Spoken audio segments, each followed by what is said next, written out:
Assalamualaikum warahmatullahi wabarakatuh. Saya Ahmad Agustawan dari kelas 11 IPA 5 akan mempresentasikan materi ekonomi tentang kerjasama ekonomi internasional. Definisi kerjasama ekonomi internasional: tiap negara memiliki kondisi geografi dan sumber daya manusia yang berbeda-beda. Karena itu, satu negara tidak dapat memenuhi kebutuhannya sendiri.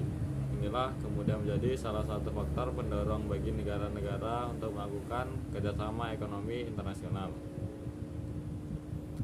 Kerjasama ekonomi internasional adalah kerjasama yang menunjukkan hubungan antara negara dalam bidang ekonomi dengan dasar kepentingan tertentu untuk dapat meningkatkan kesejahteraan ekonomi, pertumbuhan ekonomi, dan peningkatan struktur kegiatan ekonomi.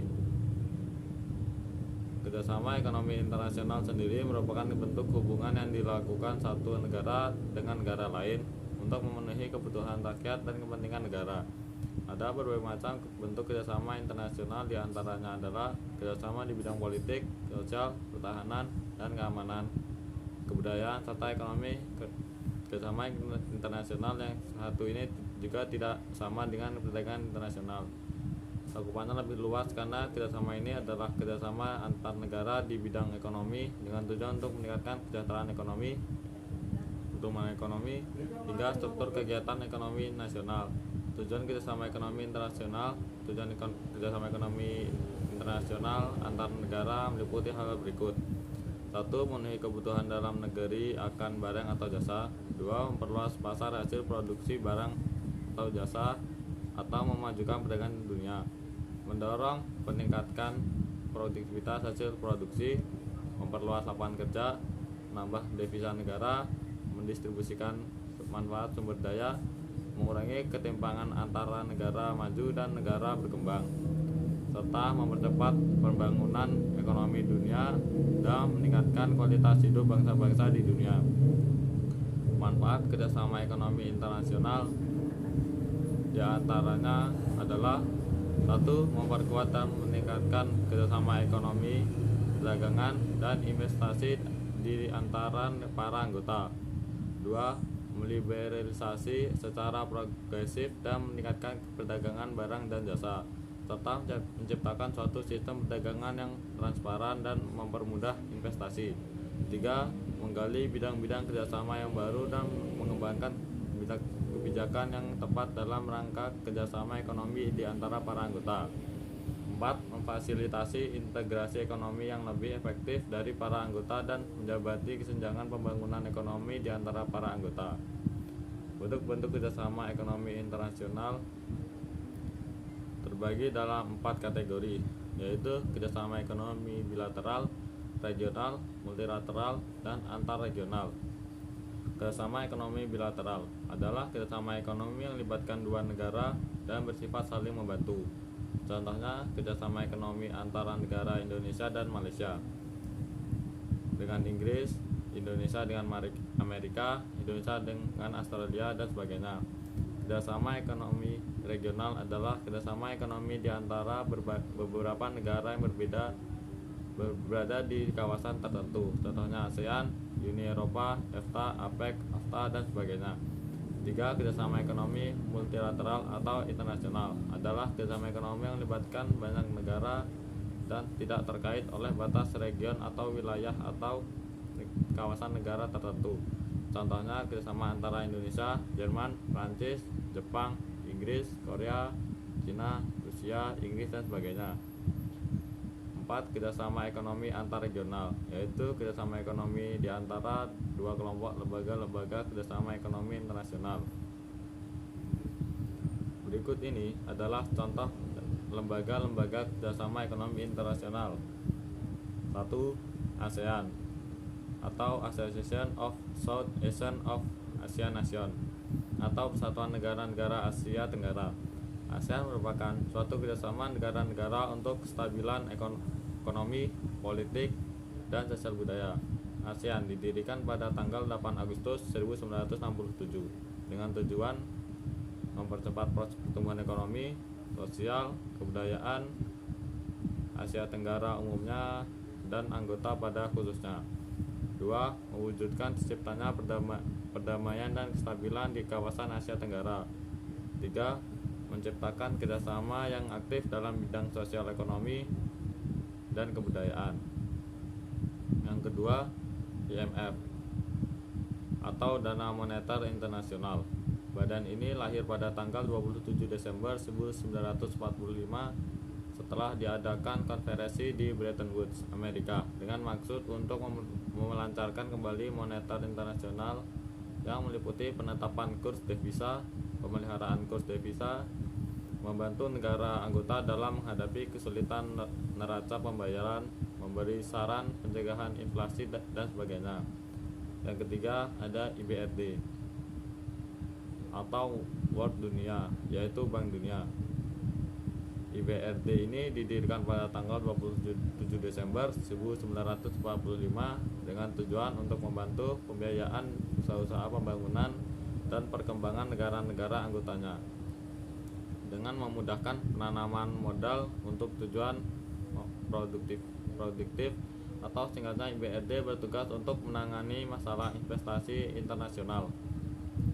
Yang keempat, WTO atau Organisasi Perdagangan Internasional atau WTO merupakan organisasi perdagangan yang bertujuan untuk memajukan perdagangan internasional agar tercipta suasana yang dapat membatasi atau mengadakan peraturan yang bersifat menghambat kelancaran pertukaran barang-barang internasional dan berusaha untuk meningkatkan volume perdagangan dunia dengan cara meliberalisasikan perdagangan internasional.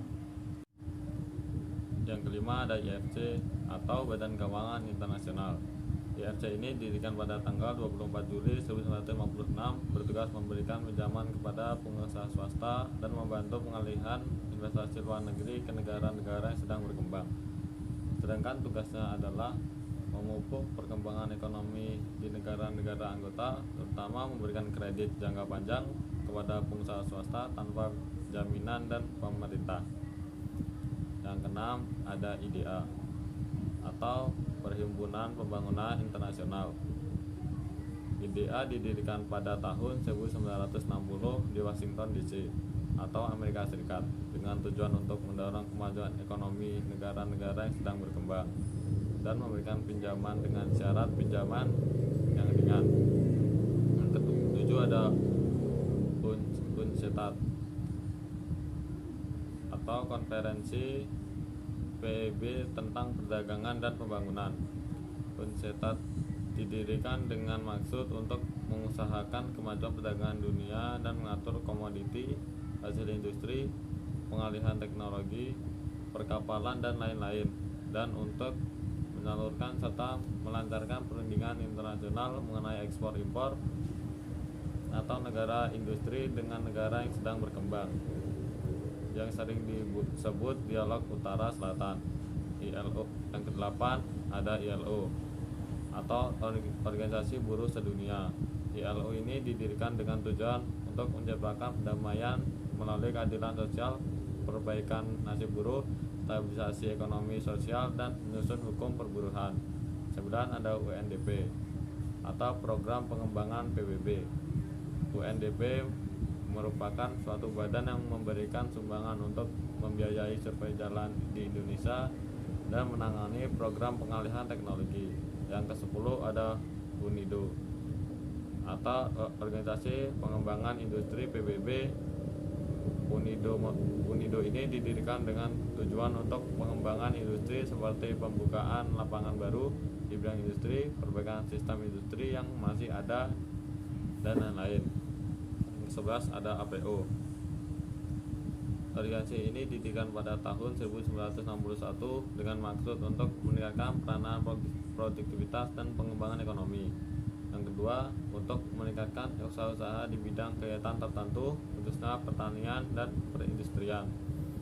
Yang ke-12 ada ADB atau Bank Pengembangan Asia. Tujuan didirikannya ADB adalah meminjamkan dana dan memberikan bantuan teknik kepada negara-negara yang sedang berkembang. 13 ada OPEC atau organisasi antar negara pengekspor minyak. APEC ini didirikan pada tahun 1961 dengan tujuan: 1. Menghimpun negara-negara penghasil dan pengekspor minyak bumi. 2. Menjaga kestabilan harga minyak. 3. Menghindarkan persaingan antara negara penghasil minyak. Yang keempat ada untuk memenuhi kebutuhan minyak di seluruh dunia. Yang ke-14 ada APEC.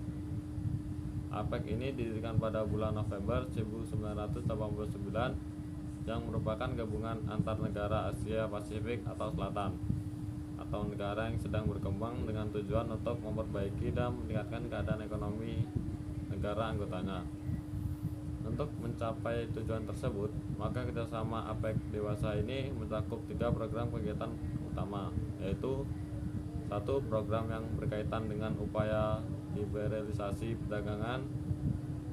2. Program yang memberikan perhatian terhadap upaya untuk memperlancar kegiatan perdagangan dan investasi. Yang ketiga ada program kerjasama pembangunan atau development cooperation program. Di antaranya termasuk program bantuan teknik. Ke-15 ada AFTA atau Kawasan Perdagangan Bebas Asia Tenggara. AFTA ini merupakan organisasi perdagangan bebas ASEAN dengan maksud untuk mengantisipasi dalam menghadapi era perdagangan bebas dunia. Dan masih banyak lagi lembaga kerjasama ekonomi internasional yang lainnya. Cukup sekian presentasi dari saya akhiri. Wassalamualaikum warahmatullahi wabarakatuh.